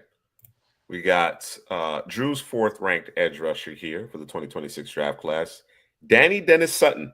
He's the guy now, right? A couple years, few years ago, obviously you had the Michael Parsons of the world, and most recently Abdul Carter, and now Dennis Sutton. Dennis Sutton is effectively the guy here at Penn State.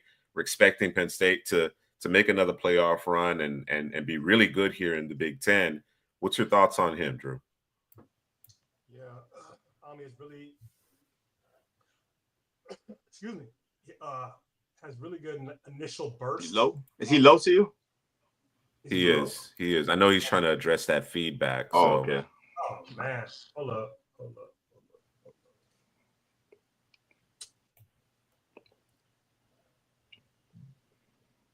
Is that better? Yeah. Yeah, that's better. Yep. They got me going to 200 on the mic, bro. I've never seen that. Okay. All right. I took off the headset. Is the static gone, bro? Is it done? Is it out of there? I'm still picking up a little bit. But let's do it. Okay, my bad. All right, Danny, the law firm Danny Dennis Sutton has initial nice burst at the snap.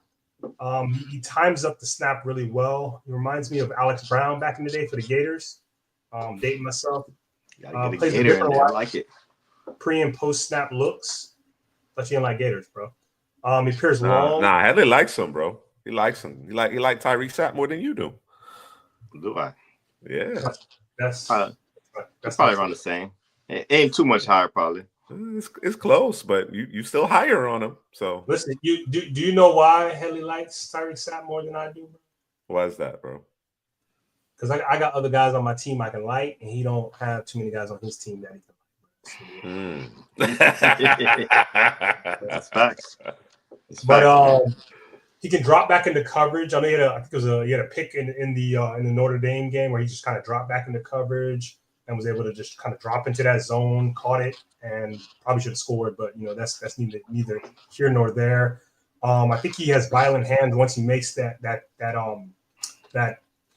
initial contact with the offensive line. I think he has a little bit of bend to him. I think he can get down the line if he closes really, really quickly. And this is a guy who, he's 6'5", 272, so he's kind of got that prototypical size and weight that you want from that position. I will say he's going to be a full-time player now, and all eyes on you. So I think he can do it. I think he has the capability. Just we're going to see, because he was kind of I won't say a part-time player, but he wasn't a full-time role, if you will, but he will be now. All right, I'm gonna stay with you here, Drew. We got Perkins out of Ole Miss. Is it Centurion? I'm not sure how to pronounce the first name. I think Centurion. Harold Perkins' brother. Undersized edge rusher here, but a difference maker on this Ole Miss defense. Ole Miss defense was obviously stacked last year, but he still stood out to you. And And he didn't make Headley's top 15. I imagine Headley kind of set him aside, perhaps as being one of those tweeners, off ball. Drew, you think he's an edge? You think even though he's undersized, you don't know what else to do with him but to play him at edge. So he makes your top 5. You're clearly very high on him. What do you think? Yeah, man, he's at 10.5 sacks, bro. I understand the size thing, and I wanted to get him on. I wanted to get him on the board, bro. I wanted to get his name out there. When you watch the tape, bro, I know there was a lot of Ole Miss guys out there that, that were just popping off of the tape, bro, and he was one of them. And he just moves different, bro. Looks different, moves different, looks different. And I had to check, bro. I was like, this dude's moving a little too different, bro. Is he a 5-star? Just like his brother, 5-star. I think his brother was a year ahead of him. First thing I noticed is he plays the run really well with leverage, quickness, power, decisiveness, and keeps his arms extended. He does move well in space. Like I said, he dropped him back into coverage. He had 10.5 sacks last year. Two fumble recoveries and an interception. He closes out quickly, and usually it involves violence, bro. We like that. He did play on a talented defense, like I had stated, but he stood out to me when you watch the tape. He doesn't miss tackles. He uses his pace. You talked about pace earlier, Headley, in terms of your pass rush. He uses pace with his pass rush to kind of keep the offensive lineman off the edge. I think he plays the RPA. Thinking about IPA beer. The RPO plays that really well. And I just think, bro, it's going to be a struggle. It's going to be a struggle to fight for him if he doesn't have the production like he had last year. So because again, 6'1", 210 is what they have him listed at. Don't know if that's really what it is. I don't know that he's probably gonna. I don't know where you stick him, bro. I'm not sure where you stick him, but for now, I'm gonna throw him at the edge because that 210 is a little bit of an eyesore for me. Yeah, I think there's no doubt about that as it relates to certain teams are just going to be like, okay, he's a big time athlete, but where are we going to play him, right? Because even at 210 off ball, that's light. Yep. You know what I'm saying? Let alone playing edge, whether it's a 3-4 edge or hand in the ground 4-3 guy, certainly not a 5 tech. You know what I'm saying? So that I think is the reason why he will get pushed down the draft board, right? Because we're now talking about a situational player, situational pass rusher. If that's what you view him as, right? He can't play every down in the trenches at that size. And again, even as an off-ball linebacker, that's going to be considered quite small, quite undersized. So, it's hard. It's hard for Jamal Adams to play these days, to find work, because he's so limited. He's so limited. Moves better than Jamal Adams. I tell you that. Oh, well, there you have it. There you have it. Maybe he's the type of athlete who can flourish off the ball and have success, in space and coverage or whatever the case may be. It remains to be seen. But as we have him here in your rankings, 5th overall, he's considered an edge. That size is going to disqualify him from a lot of organizations. That isn't to say that he isn't a very intriguing player. So he definitely is. Headley, at 5, you have Cassius Howell. You talked about him earlier. Let's just kind of wrap it up or reiterate why you decided to stamp him this evening. This is your guy. Stamping him, man. I'm watching the tape, and it's like what Drew said, man. You don't know what to expect, and then you start watching, and then you be like, okay, he could do that. Check the box. Oh, check that box. Check this box. And then your notes get lengthy, man. That's when you start really liking the player. And Cassius Howell, that's my guy this year, man. Like I said, he's 6'4", 245. He probably put on a little more weight, get a little stronger. I think that's what teams are going to look at, NFL teams. But last season you had Nick Scarton and Shamar Stewart there, and you had Shamar Turner. You had all those boys along the defensive line, man. And I think I found a diamond right here, bro, because he was a Bowling Green transfer, played 3 seasons there, was a 3-star prospect, and he went there, had more sacks than Shamar Stewart. Drew mentioned the sack production earlier was just under Nick Scarton in 100 less snaps.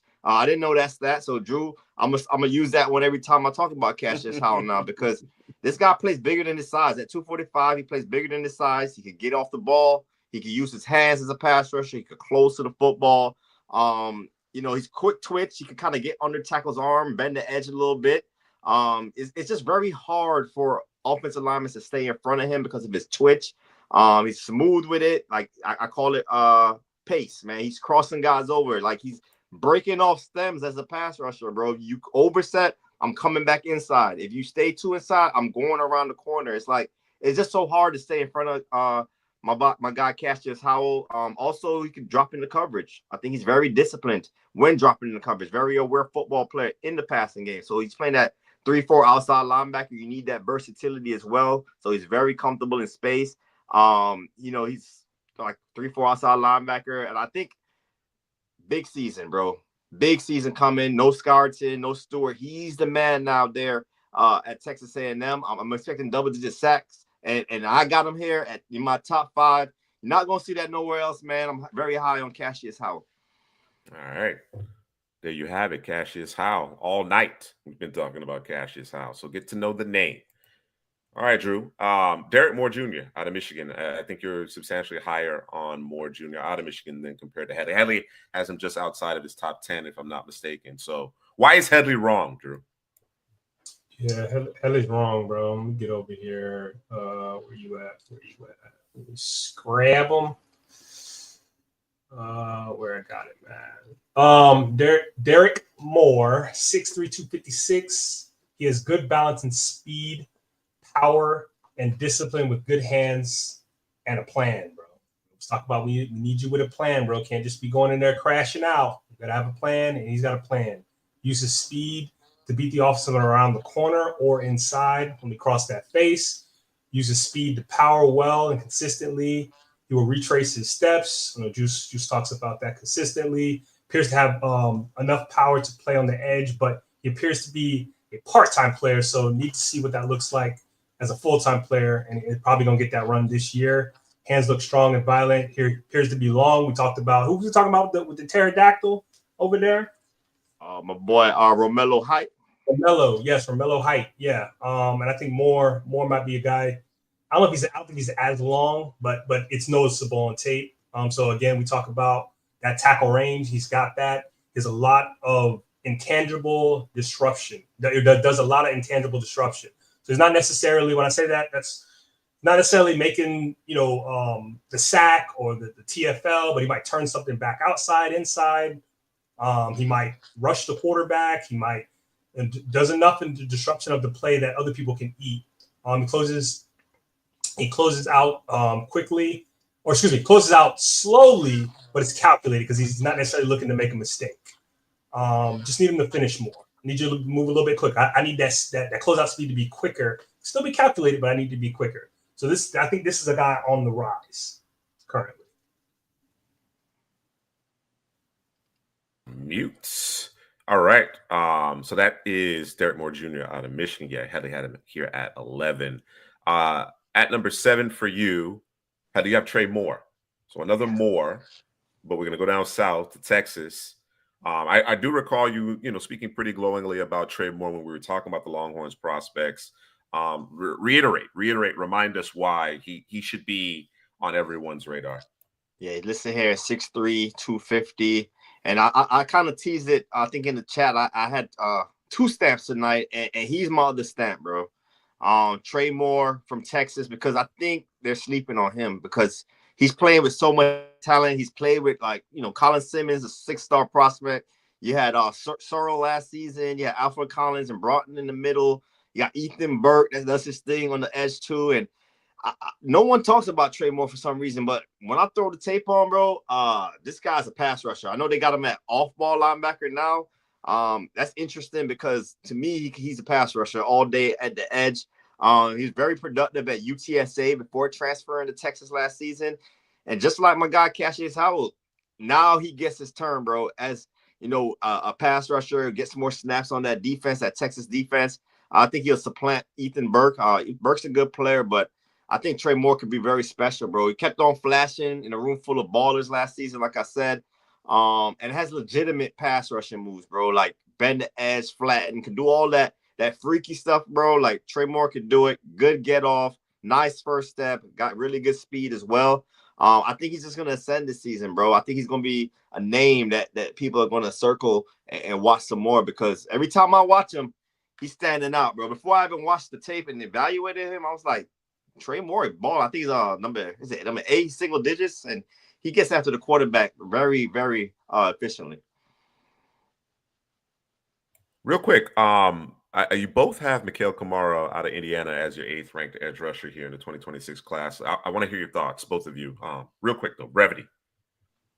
Go ahead. Yeah, I'll go first, bro, because it's one main thing with him is his size, bro. It's gonna be the size. I think he's like 6'1".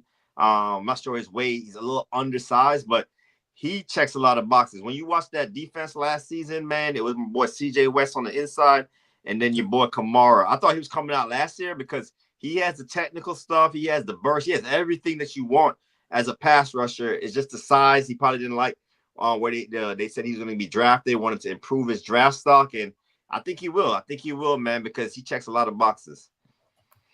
Yeah, he's 6'1", 265. So I think the height is a little, hurts him a little bit. But he has the natural leverage due to that height. So, it's kind of built into what he got going on. He does have a nice lean on pass rushes or runs where, where the flow of the play is going. He can kind of lean that way, kind of squeeze himself in between the guard and the tackle or the tackle and the tight end and make a play on the ball, or at least turn it away, or kind of just ruin the play, slow up the play. Can be powerful. Can be powerful and a lot to deal with when he makes contact with the offensive lineman. Getting those arms extended, he turns into a bit of a bully. I think he needs to be a little bit more consistent in terms of his pass rush, because he can get stalled out. At times, just kind of, I'm trying this one move, but I don't necessarily have a backup move. I saw that a couple of times, so I just want to see him always have that secondary move. Ain't gonna always work, but I do want to see it. And according to PFF, he had 67 pressures last season. That's the number 1 overall, and he had 28 sacks / quarterback hits combined, and I think he was 3rd overall, if I'm not mistaken. So he's productive, bro. Yeah, another question just in terms of, the archetype, the size thresholds that these NFL teams, at times they overthink it.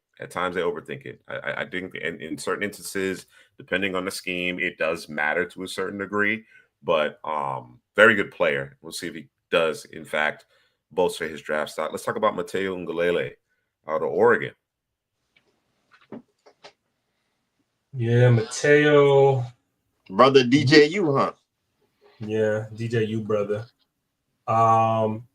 It's your quarterback, ain't it, Headley? That ain't your quarterback? I saw him. He played some yesterday. Did his thing behind Trey Lance, another one of my guys. Sometimes you miss, Drew. Sometimes you miss, bro. Yeah. So sometimes you too, bro. So I got here. This is a guy you can't block with the tight end. It doesn't matter who the tight end is. You're not going to be able to put him out there. He's too strong, too physical. He's too technical, I think. Plays with great gap integrity. Plays both with his hand in the ground and standing up. He might be a guy who can slide inside on 3rd downs at times in obvious passing situation, because he's able to one gap with that burst between the guard and the center, causing, creating penetration or just causing a bunch of disruption. He was used a ton in playing games up front, so he's got some familiarity when you talk about twists, stunts, all that kind of stuff. Uses his hands very well when rushing the passer and approaching the offensive lineman, because oftentimes they're just not prepared for what's coming. I will say this: he's very methodical when it comes to the pass rush, so that he's not as fast or not as quick as times as I would want him to be from a consistency basis. But I think he's probably more of a power edge than anything else. And just want to see a little bit more production with him. But I think he's going to be a guy we're going to be talking about by the end of this draft. All right. I think Headley had him coming in at 15th in his top 15. So a little bit of a difference an opinion there. Had to talk about your guy Tyreek Sapp, bro. My guy, right? The Gators. Wow. Okay. My All guy. right. I like Sapp, man. We talked about him when we talked about the Gators. Him and Caleb Banks on that defensive line for the Gators. They're going to wreak havoc. I was with Drew. I sided with Sapp over Banks. I know you're big on Banks, Juice, because of the raw athleticism for his size. It's crazy with Caleb Banks, but I like Sapp, man. I love his hands. The hands, man. That's what speak to me, man. The counters. The ability to disengage. They play him along that defensive line, whether it's odd man, even man, doesn't matter. He offers versatility there. And I love when he extends his arms, gets after it in a run game. So he's a complete football player. It's not just a pass rusher like some of these guys. This guy also holds up pretty good in the run. Love his the chop move, kind of eliminate the offensive lineman's hands. And then he can win around the edge. He can win around the edge for a sack also. Strength, balance, stack and shed. It's just from the technical standpoint, all that stuff that you look for as a coach, like, okay, he can do this with this move, that move, multiple pass rusher move. He could play in the run game as well. Motor is there as well. So he has a lot of things going for him. I think the length might be a little thing for him. And he's not going to be that athletic combine Raz guy, man. I think that's what's going to kind of hurt his draft stack. Why Caleb Banks will be drafted higher than him, but Tyreek Sapp's a good football player. And he's what is he? My top 10, number 10. Yeah, he's gonna be solid. He's gonna be solid, bro. He's probably gonna be a lifer when it comes to the NFL, bro. All right. You both actually have LT Overton as your 12th ranked edge rusher. That might come as a surprise to some of our audience here. Headley, why don't you give us your thoughts, and then of course, Drew, you can jump in as well. Well, he's physical, bro. We talk about physical. I think he's a great edge setter. I got him here 6'5", 283. So he has the size, and he's athletic for his size.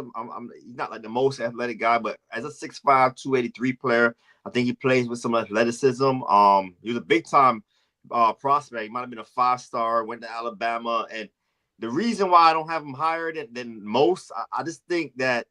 Pass rusher. I want to see more as a pass rusher, bro. The counter is the plan. We talked about Sapp. Sapp doesn't have the athleticism or not as big. They're close in size, but not as big as LT Overton. But Sapp has that technical standpoint as a pass rusher, know how to use your hands. So I think if LT Overton can develop more pass rusher moves, I could move him up the board because, he could move along that line, the motor, physical in the run games, edge setter, but we're talking about pass rusher, bro, and he just doesn't cut it right now for me as a top 10 edge rusher in this class.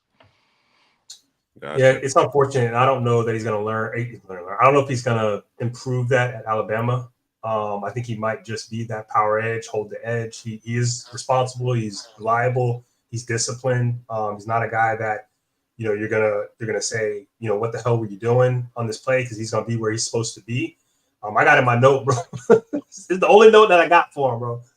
I said, bro, I need you to work out a system, bro. I need you to do something special. Like I need you to. Everything is kind of 1, 2, 3, 1, 2, 3, robotic. 1, 2, 3, bro. It's just and that's okay from a consistency standpoint, but sometimes you gotta make a play, bro. You gotta force a fumble, bro. You gotta call you gotta do something that's not the normal, and he's not sexy enough right now, right? And again, what is Alabama asking him to do? Are you doing the job that we are asking you to do, right? This is Belichick's defense. What are we asking you to do? This is what you're responsible for. We don't need you to do nothing else. Don't worry about nothing else. In college, I think that's a little selfish. I don't like it. So I think his best football is actually ahead of him. But again, I want to see his RAS. He's a guy I want to see his RAS score, because I think that might be big if he's a guy that is just the 1, 2, 3, 1, 2, 3, 1, 2, 3. Interesting insight there. I think when it comes to guys who may not necessarily make the amount of splash plays we'd like to see, because they are effectively doing what they're asked to do. They're doing their jobs, right? It is challenging, right? Because on the one hand, you need to do your job. You know what I'm saying? Not every play is there for you to make. Sometimes it's a matter of just setting that edge. Sometimes it's just a matter of doing your job. It's not your play. There's 10 other guys. It's not your play to make. If you try to make a play, you get out of position, the gap integrity is lost, and then you give up an explosive. You understand what I'm saying? So I completely understand the frustration with not necessarily seeing those splash plays, but I also understand that you got to play assignment football. That being said, there comes a time when it is an opportunity for you to make a play. Do you capitalize? Do you flash that upper echelon ability? Because that's what I believe it is. I truly do believe it's an ability to go and make a play as an individual to change the course, the trajectory of a game, right? And that's kind of what you're waiting on. So you wonder, is it a byproduct because like Henley mentioned, he's kind of playing a little bit robotically because he's doing his job, right? But there are opportunities. There comes a time in every game where you have an opportunity, whether it be on the front side or back side of a play, to make a play without jeopardizing the integrity of the defense. Does he understand when that opportunity arises? Because that's the first step. You have to understand. Otherwise, it's a mistake. Like you're kind of lucking into a play, right? You're guessing. You know what I'm saying? And we see that too, and we can see how that can be problematic as well. So it's a really interesting conversation, and I wonder if Overton can figure that out. Okay, I understand that this is my job, and I do my job at a fairly high level. But when given that opportunity, when the time is right for me to make a play, can I actually finish and make said play? So yeah, I'm definitely keeping an eye on him. Definitely keep an eye on him. I'm gonna give you an analogy, bro. Okay, as I was thinking about it, bro. He's not the guy that's gonna come out of the plaza and cross a highway 6 lanes on each side and make the turn go left. He's gonna go down to the light, right? Wait for that to turn, right? Green, right? Make the Yui and go. Make you know what I'm saying? There's nothing wrong. Either both of them work. Yeah, I'm saying, but I'm trying to get what I'm trying to get much quicker, bro. And you cost me. We got this movie, the time. We got to get there, bro. We gonna be late. I'm gonna miss my previews because you know what I'm saying. You want to play it safe. So that's kind of where I'm at. He probably won't leave the top 15. He just might not crack the top 10 if he can't get that one. Okay. All right. We'll see how it plays out here in the 2025 season. Hedley, I think we got back-to-back players here before Drew closes things out. You have Joshua Josephs out of Tennessee that isn't among Drew's top 15. And, of course, we talked about him earlier. We can just kind of touch on him once again. Pause. Romello Height out of Texas Tech. So those two prospects, what are your thoughts? Yeah, I think Joseph, there's a lot of similarities between a lot of these edge rushers where they weren't the guy last season. And now, with Pierce on his way to Atlanta, now you're the guy. He's been there the whole time. Even when, those ballers on the interior was there for Tennessee. Like, he's been on this football team. And with guys graduating, now he has to step up. And I think he's a guy, Joshua Joseph, that we have to circle because, he could have a big season this year with more snaps. He has an 82-inch wingspan. So freakish athlete there, 6'3", 245. And he flashed in those opportunities. Now it's his time to rack up the production, get more sacks. And I think he's a guy that's probably going to rise up my board, after a couple games, because he played big in big games. Drew should know about him because he balled against the Gators on the tape I watched there. Had another big game, I think it was against Kentucky. So he did play well once he got the opportunity. He could drop back in coverage. He does have the versatility to do so there as well. So he's one of those, to me, outside linebacker, could drop back, rush the passer. He just need more playing time. He just need more experience, more snaps because, sometimes he rushes it chest first. I need those arms to get activated, bro. So with more coaching, activating those arms, getting after the quarterback, I think he can move up the draft board. And then Romello Height, yeah, we spoke about him earlier, bro. Georgia Tech transfer, pterodactyl. He's another guy. These are back-to-back guys with the long wingspans, the long arms. Let me see my notes, man. Romello Height, athleticism and length. That's the first two words that showed up for me. Energy, motor, change of speed with a pass rushing pace, as I call it. And he could transfer speed to power really well. just an athletic freak, bro. If you have one of those tackles that's slow-footed, can't get his outside hand right, he's just gonna blow past you, get to the quarterback. Also has the versatility to drop back in coverage as well, man. So it's a lot of these 3-4 outside linebackers, Romello Height, Joshua Joseph, my guy Trey Moore, Cassius Howell, man. All of these guys are very versatile, man. I like all of them, man. I think all of them are gonna be moving up. All right, nice, Drew. For our final player as part of this Edge Rush Top 15 rankings discussion, you got Anto Saka out of Northwestern rounding out your top 15. Headley does not have I ain't the Edge watching. Rush out You of gotta let me Northwestern. He know hasn't about him, watched Drew. him. So enlighten us, Drew, here on Saka. 6'4", 247. His game is predicated purely on speed, and more speed with a high motor, bro. I want to see more too, bro. I just put him on the list, bro. Put him on the list. I think he's on the breakout season this coming year, bro. I think it's coming. But I just wanted to put him on the list. I thought about Joseph, but he's a 5th-year senior, correct? Yeah, he's been there for a while. I know he's a senior. I'm not sure his 5th year, but he's been behind. He's been there for a minute. That was one of the reasons I didn't go with him, just specifically because I was like, damn, bro, you've been there for a minute. And I know they do the rotation thing over there at Tennessee, so it will be his year this year. But yeah. All right. Good stuff. Great show. Very informative. You guys school me quite a bit in this particular show. The plan is to be back next week. Hopefully, all things considering, we get started on time, work out some of these technical difficulties, but very, very informative show. Drew, Headley, any final thoughts as it relates to the summer scouting that you did for A&M, Texas Tech, and then ultimately these edge rushers before we close out? Yeah, so in terms of Texas Tech, because of all the transfers and whatnot, so they are the Ole Miss of this year. Hopefully they can do better than what Ole Miss did in terms of finishing out the season. They got a lot of players. I think we said it earlier, Headley, in terms of it's going to fall on that quarterback. I think he's the redshirt senior. So we're going to see how that turns out. But yeah.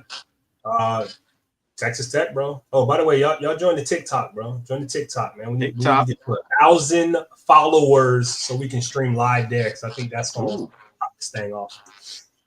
All right, we gotta push it. We gotta push it. We've been slacking, so we need to push it. Definitely check us out there.